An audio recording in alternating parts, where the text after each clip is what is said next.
C'est la identique à suite, celle hein, d'un parce que c'est organe vraiment trop ou long, d'une hein. partie spécifique du corps. On parlait Excellents de herboristes, plantes ils avaient conscience médicinales. que lorsqu'un organe est désaccordé, il peut être réharmonisé par l'absorption de la plante adéquate, qui va se rendre jusqu'à la partie malade et la réajuster à la bonne signature. Les Atlantes avaient une connaissance exhaustive de la relation symbiotique entre les plantes et les humains. Pour se guérir, ils utilisaient les sons, les couleurs, les cristaux et la lumière laser. Les fractures, par exemple, étaient réduites et soignées par le pouvoir du son. Notre mentalité actuelle limitée nous fait croire que la régénération est impossible.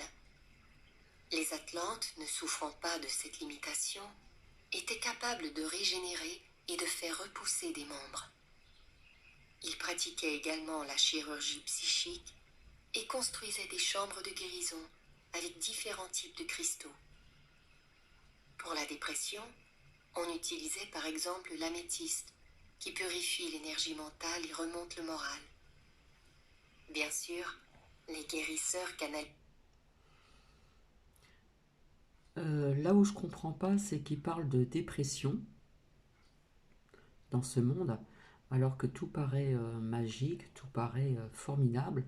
Donc là, quelque part, je m'interroge. Aussi l'énergie divine. Les personnes malades étaient souvent placées dans des caissons de sommeil où leurs rêves étaient analysés et où ils recevaient les soins requis. Leur connaissance en informatique dépasse notre entendement. Bien sûr, il ne s'agissait pas d'ordinateurs physiques tels que nous les connaissons maintenant, mais d'une technologie informatique purement atlante, utilisant les cristaux. Ils les programmaient à faire des choses que nous ne pouvons toujours pas concevoir. Étaient tous reliés au grand cristal de la cathédrale des hauteurs sacrées. Cristal de Il y a roche. 30 ans, les gens ordinaires ne possédaient pas d'ordinateur. Il y a 20 ans, ce n'était pas courant. Maintenant, la plupart des gens en ont un.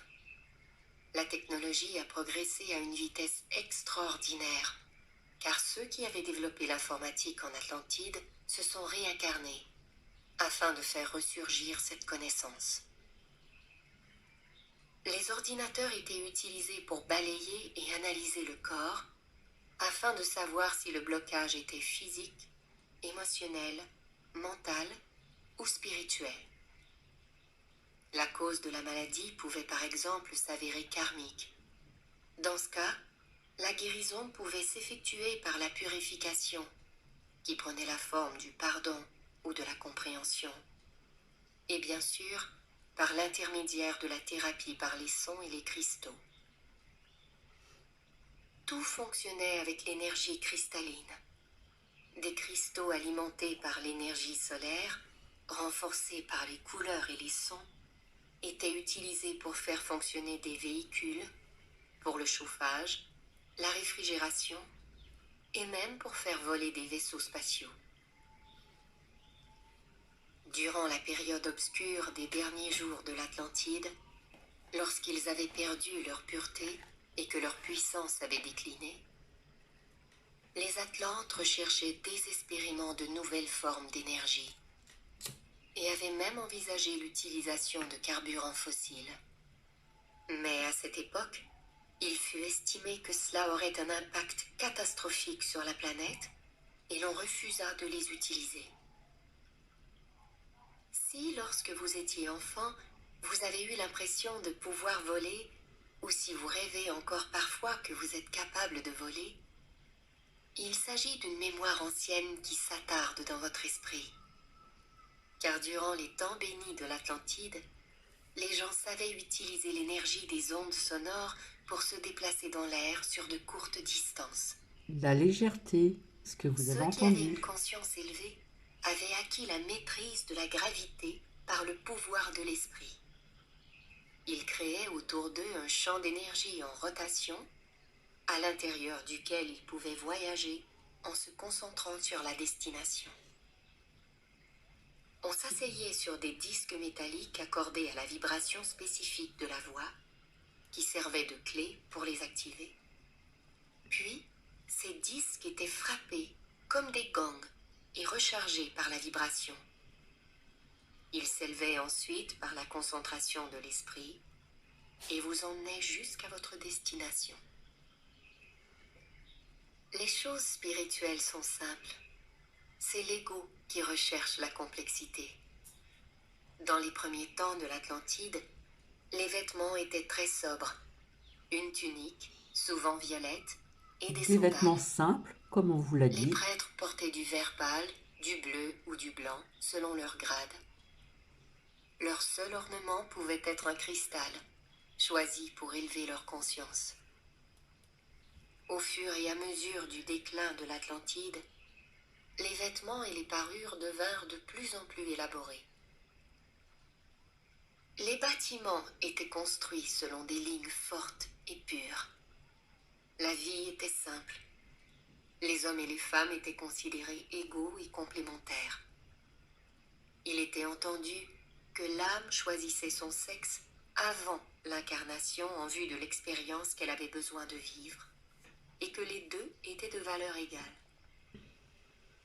Quel que soit le sexe choisi, les nouveaux bébés étaient appréciés et honorés. Les Atlantes acceptaient aussi l'homosexualité, réalisant une fois de plus que tout est choisi par l'âme pour son expérience et sa croissance. Ils reconnaissaient l'amour, quelle que soit la façon dont il était exprimé. Lorsqu'un couple souhaitait se marier, le prêtre examinait leurs auras afin de voir si leur niveau d'évolution spirituelle était compatible, car le mariage était sacré, tout comme le fait d'être parent.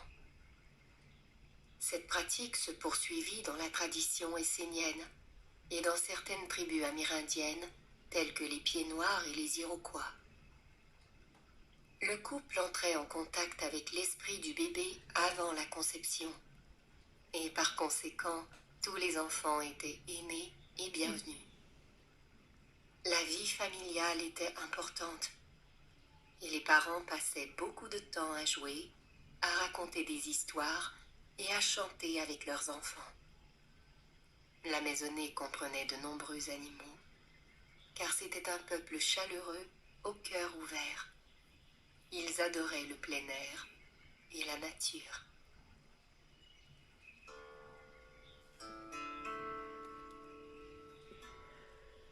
Le cerveau droit est créatif, artistique, psychique et réceptif aux communications de l'esprit et des anges. Comme les Atlantes privilégiaient avant tout la connexion spirituelle, qui était la source de leur pouvoir, ils n'accordaient pas beaucoup d'importance à la lecture et à l'écriture, qui font appel au cerveau gauche et ferment le cerveau droit. À la place, on apprenait aux enfants à se souvenir des histoires, et en particulier de celles qui renfermaient les connaissances sacrées.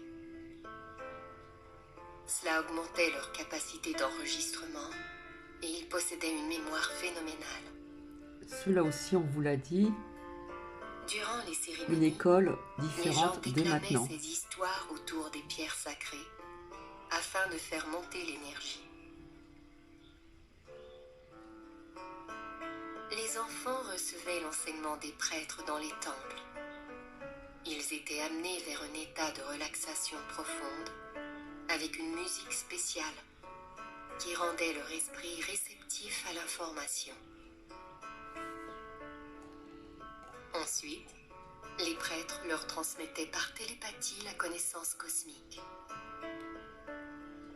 Ainsi, plus rien ne s'opposait à la réception de la sagesse pure. Cependant, s'il y avait la moindre difficulté, on projetait de la lumière dans l'esprit de l'enfant, afin de faciliter l'absorption de l'information. Ceci était possible du fait que tous avaient un esprit pur et spirituel, et que leur seul désir était d'acquérir la connaissance et la sagesse divine.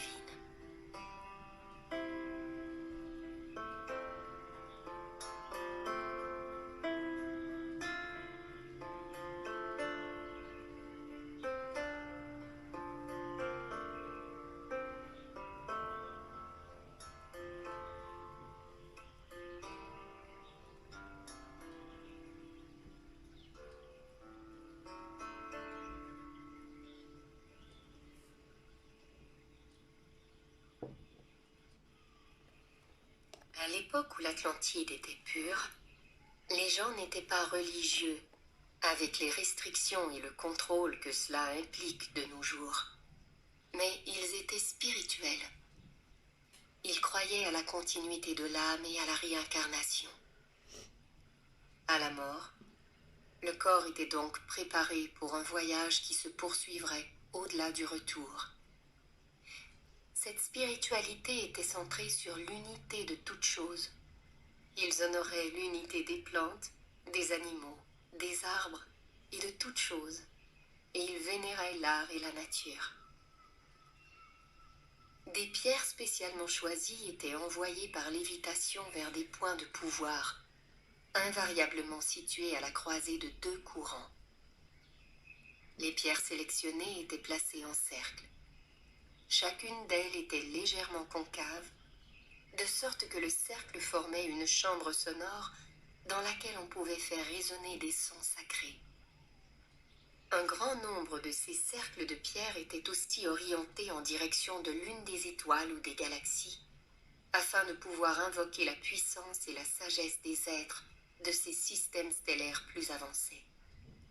Les Atlantes travaillaient avec les maîtres d'Orion, de Sirius, des Pléiades, d'Andromède et d'autres encore. La fréquence élevée qui leur était envoyée par les galaxies traversait la Terre et se répandait à travers les courants qui diffusaient la vibration tout autour de la planète. Les scientifiques nous disent que dans un passé très lointain, notre planète entra en collision avec une autre. Lorsque les deux finirent par se séparer, la Terre garda tous les minéraux de l'autre planète. Cela signifie que par rapport à notre taille, nous sommes extrêmement riches en minéraux. Nous avons beaucoup de fer, et le fer en fusion à l'intérieur de la Terre génère un courant qui produit un champ magnétique. Le puissant Thoth canalisa cette force à l'intérieur de lignes afin de créer une grille énergétique autour de la planète. Ce réseau d'énergie était connecté aux portails par lesquels on pouvait entrer en contact avec le divin. La toile de lumière qui s'est ainsi formée autour de la planète est un réseau de communication spirituelle. Cette force pouvait également être utilisée comme voie de passage. Par le pouvoir de la concentration de l'esprit, des cristaux, des sons et de la lumière, les gens pouvaient voyager dans les airs le long de ces lignes. La Au-dessus des légèreté, personnes volaient des transporteurs de marchandises, ce que l'on vous petits a et grands. dit. La force magnétique des lignes sacrées était naturellement plus puissante au moment de la pleine lune. Merci Diana. À l'époque, les femmes sages et les guérisseurs, possédant des connaissances ésotériques spéciales, volaient le long de ces lignes pour se rendre à leur rencontre mensuelle. La puissance de ces lignes est désormais dissipée et reprendra des forces lorsque l'humanité retrouvera une fois de plus ses aspirations spirituelles. Il est intéressant de noter qu'à la sombre époque du Moyen Âge, lorsque les hommes ont voulu contrôler et affaiblir les femmes sages, elles ont été décrites comme des sorcières noires volant sur leurs manches à balai les soirs de pleine lune. Ça, Il c'est vrai. s'agit d'un souvenir de l'Atlantide. Que faisaient donc les Atlantes de l'âge d'or pour maintenir leur pureté et leur puissance spirituelle? Leurs besoins étaient simples et comblés par la manifestation ou la communication avec les plantes. Cela signifiait qu'ils avaient beaucoup de temps libre, qu'ils consacraient aux arts et à la créativité, ainsi qu'aux promenades dans les splendeurs de la nature. Ils menaient des vies détendues et contemplatives. Leur vocabulaire ne comportait pas de mots pour le passé ou le futur, ni aucune expression négative. Ils comprenaient la puissance du présent et du positif. Ils maintenaient également ouverts les 12 portails vers les autres planètes évoluées et recevaient de l'aide en provenance des maîtres de ces systèmes.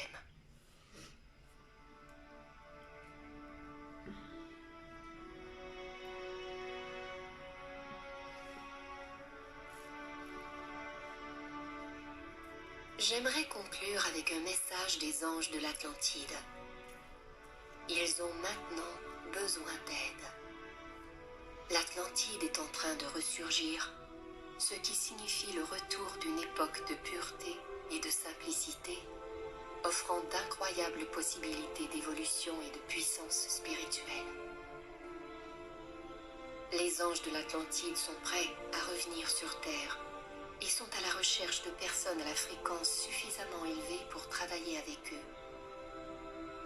En faites-vous partie ?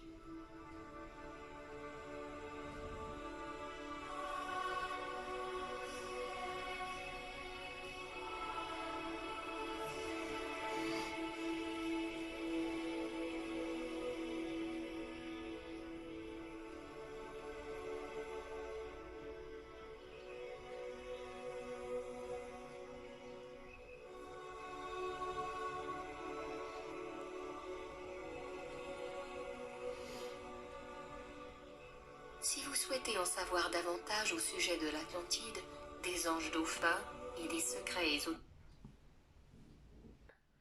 Donc c'est la fin. Par la suite, on présente des livres aussi à lire, suivis par une méditation. Donc, pour les personnes qui ont suivi ces deux parties, il y a des mots-clés, des choses qui ont été dites, toujours sur cette chaîne, donc je suis désolée. Donc, eh bien, écoutez, l'âge d'or de l'Atlantique, je dirais donc merci à Diana. Ensuite, cela peut être intéressant, mais là où j'ai pas trop compris, vu tous ces dires là à travers euh, comment dire, ces deux partages de vidéos qui vont arriver jusqu'à vous. Il parle de dépression, alors qu'apparemment c'est un monde magique, féerique, avec tout ce qui a été dit. Donc, comment pouvait-il être dépressif? Parce que quelque part, ça se contredit un petit peu, hein, tout simplement. Donc, voilà, encore des preuves, voilà, de mes recherches avec celle d'une abonnée. Et puis si cette dame, enfin, cette dame, je ne sais pas qui c'est, bref, qui a fait un long commentaire, vous avez la preuve des dires de cette femme sur YouTube. Avec tout ce que je vous ai partagé, vous faites un pulse et tout est rassemblé et tout a été dit. Donc on va bien s'informer ailleurs, les pseudo-médiums. Il y a aussi une autre médium dont j'en parlerai ultérieurement, parce que je vais passer à autre chose par là. Entre-temps, hein, je vous présenterai donc des minéraux avec leur histoire et puis leur vertu, bien sûr.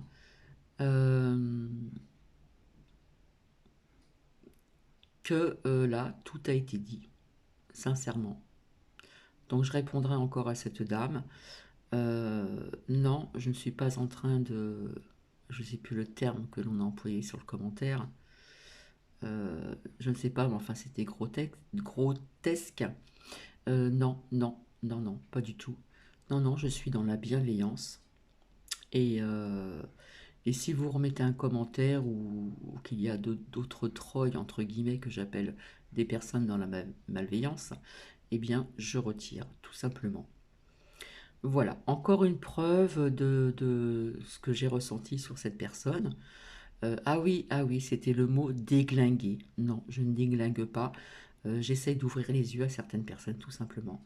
Il suffit d'aller faire un retour en arrière sur ces derniers partages de vidéos et vous allez entendre plus ou moins ce qui a été dit aussi ici, et à travers tout ce que je vous ai fait partager donc avant également aussi.